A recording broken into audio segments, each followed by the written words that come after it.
Hi everyone, welcome to Human Development. This is Sci EDU 312.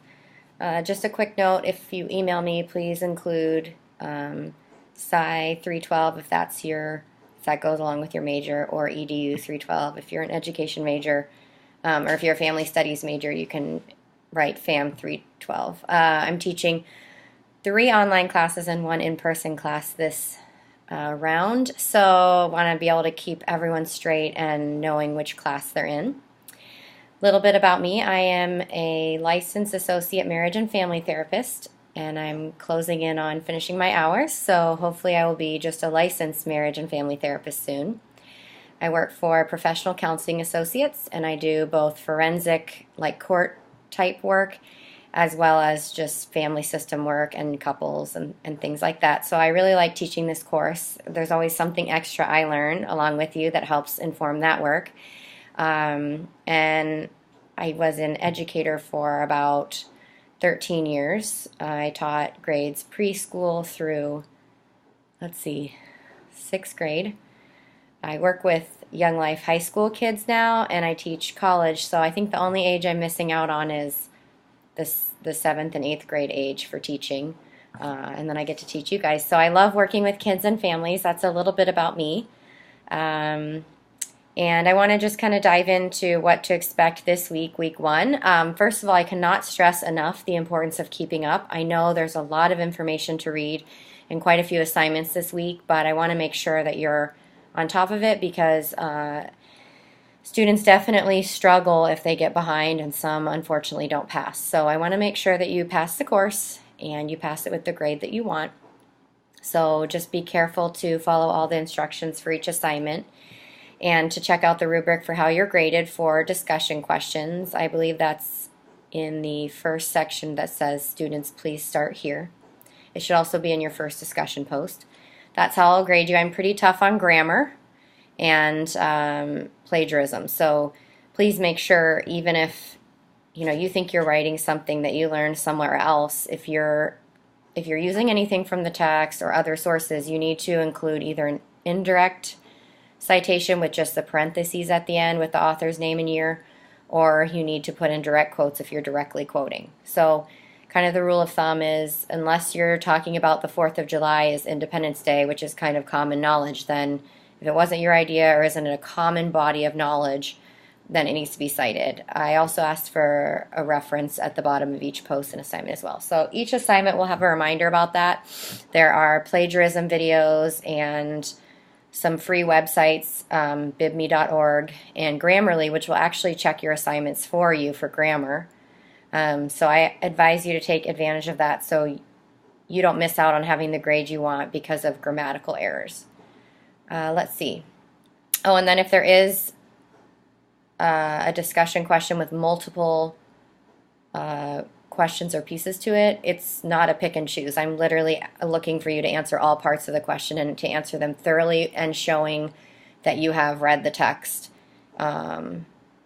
So sometimes people just answer the question of what they think, but it doesn't show me that they've done any of the reading from the text, and so they might get 30%, because I'm not looking for opinions unless directly stated. I'm looking for what you learned from the text or the other resources that are provided. Okay, so each week there will be video announcements if my computer is cooperating with me. Sometimes the video light will not come on for some odd reason. And there will also be written announcements. So if we look at this week's written announcements, which is under week 1.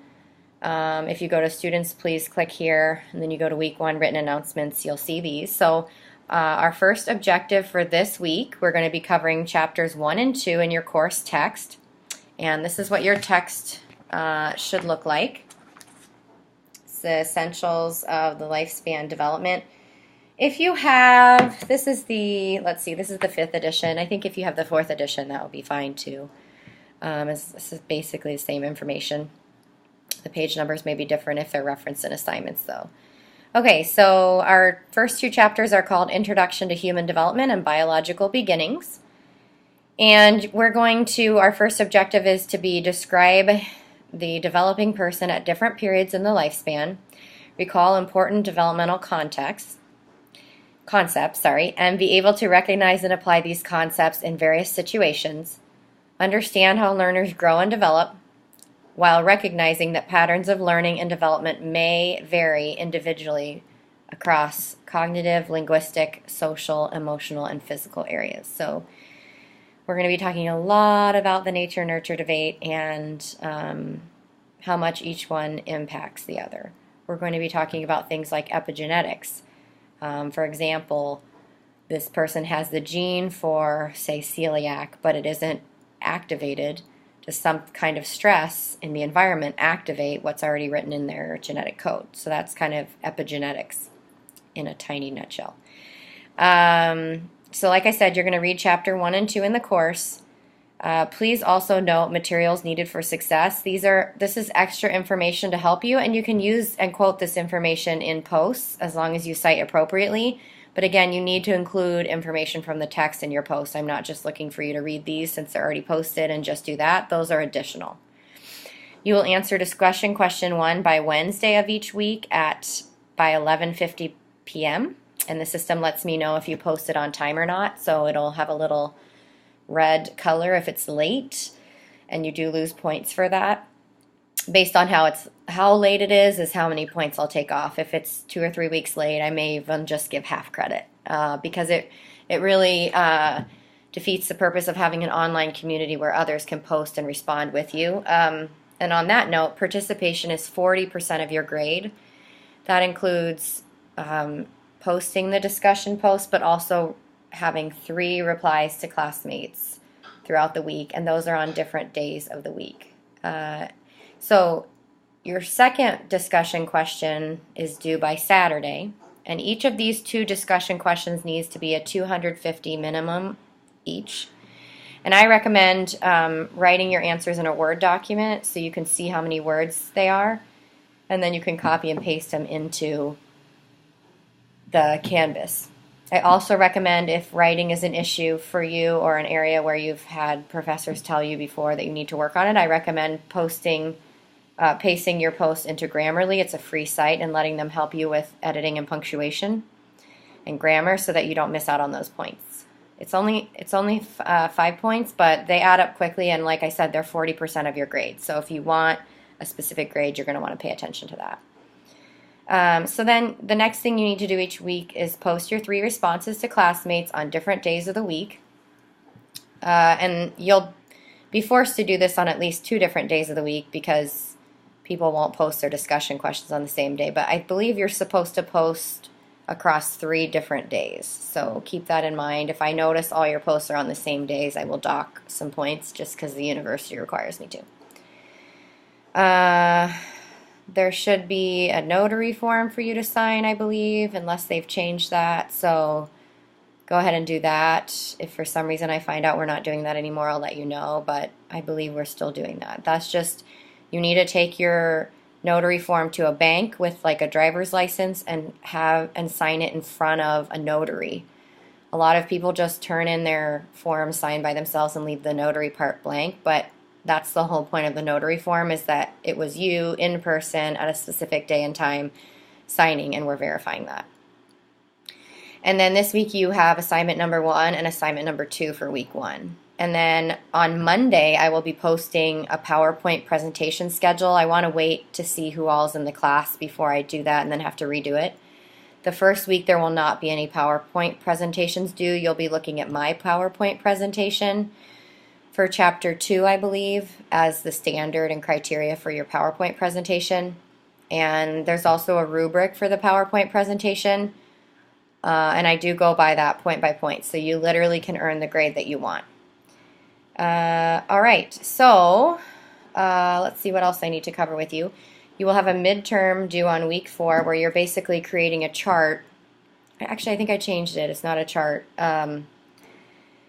The directions are specifically in week 4, and we'll go over that in our Zoom meeting. But you're basically going to be creating, the directions should be on the home page under important documents, so I encourage you to look at that. But you're going to be creating a large document for your midterm that shows, I believe it's emotional, social, cognitive and physical development at each of the life stages through I believe it's chapters 5 through 9. And we'll talk more about this in the Zoom meeting. And I have no problem emailing you those directions ahead of time for those that like to work ahead, because it is a big project. You don't want to leave till the end. And it needs to be cited for any information. So there's going to be a lot of citations in that. So don't want to leave it to the last minute. You will have an ageism paper due the last week. So you'll need to pick a person that's in, I believe it's 65 or older. Again, those directions are on the homepage under important documents.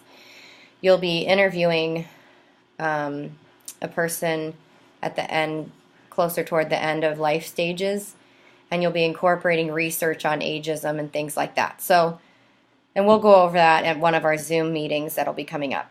You're probably wondering what a Zoom meeting is. It will be, there's a site called Zoom where you sign in. I'll be sending you an invitation shortly, probably within the first week of class or maybe the beginning of the second week, so it's not too overwhelming.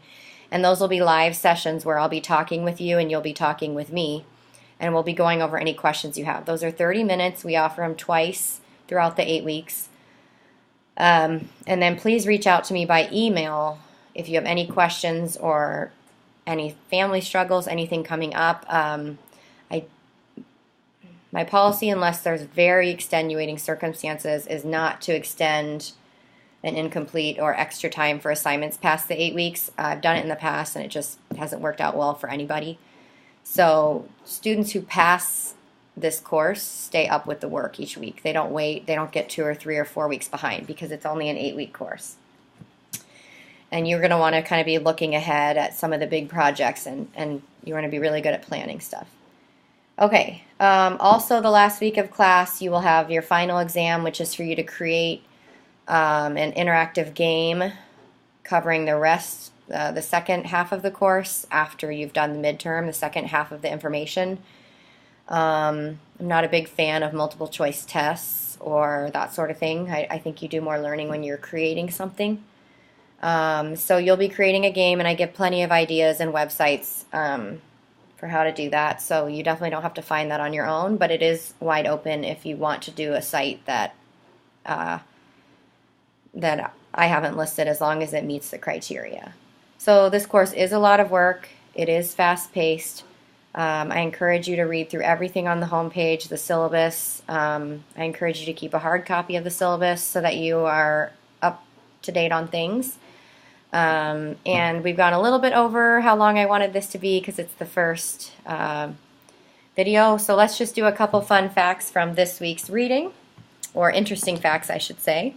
One thing you may notice, there's recent research that maternal obesity during pregnancy actually sets children of those mothers up for obesity as well.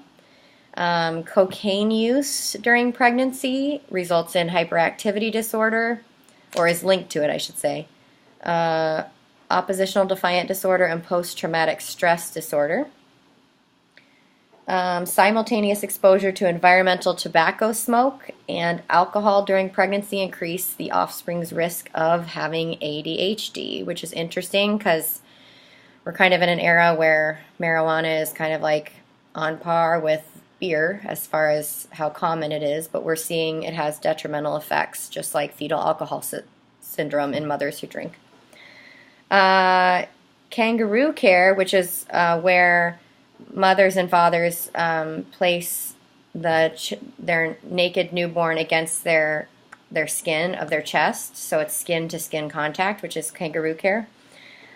Significantly reduces the amounts of crying and reduces increased and it increases heart rate stability in preterm infants. So we're learning more about that in the area of attachment. Let's see. We are now able with technology to identify spina bifida in the first trimester, and hopefully, I hope to reverse that. So lots of interesting stuff.